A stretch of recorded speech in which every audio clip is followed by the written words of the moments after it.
Je vois le rappel de l'eau à la télé, donc le mien était au Picori, donc je me dis bon, pas d'inquiétude, il n'est pas dans les lots, donc je devrais pas me faire de soucis. Et en fait, dans la nuit, donc il était chez mes beaux-parents à Tarbes, on m'appelle en me disant qu'il est malade, qu'il a beaucoup de fièvre, etc., etc., et que ça continue à monter, malgré le Doliprane. Donc du coup, je leur dis de suite de prendre la boîte de lait, de prendre le petit et d'aller aux urgences, parce que je me suis dit on sait jamais. On est tombé sur un urgentiste qui était vraiment top, parce que ce monsieur-là, en fait, a passé une trentaine de coups de fil pour voir justement, et on lui a dit la même chose que nous, que le lait n'était pas dans les lots concernés, donc ça ne pouvait pas être ça. Et de là, en fait, je me retrouve à avoir une demi-heure après du sang dans les selles. Donc bon, ben, plus de doute possible, hein, puisqu'on sait que la salmonellose, le symptôme principal, c'est le sang dans les selles. Donc une analyse de couche est faite, et au final, on a le résultat salmonellose positive.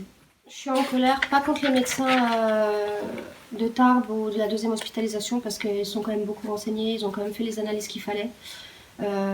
Après, de ce côté-là, non, je suis plus en colère en fait contre Lactalis, contre un petit peu l'État et contre les médecins en fait de Purpan que j'ai vus il y a 2-3 jours parce que eux ne m'ont fait aucune analyse, aucun test, rien du tout. Ils m'ont refusé une batterie d'examen que j'ai demandé et on n'arrive pas à en sortir quoi. Ça fait un mois qu'il est malade, tous les 2 jours il a des énormes fièvres, il a des rechutes.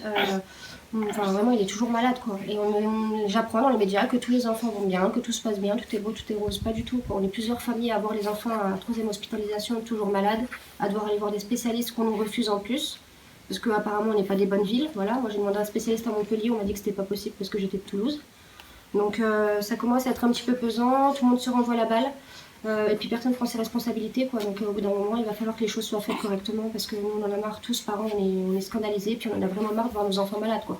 Voilà, nous on voudrait vraiment que les industriels prennent leurs responsabilités, que l'État prenne ses responsabilités, qu'on nous donne la totale transparence sur tout ce qui est process de fabrication, de la fabrication jusqu'à l'achat en point de vente, des contrôles, etc., qu'on sache exactement ce qu'on donne à manger à nos enfants.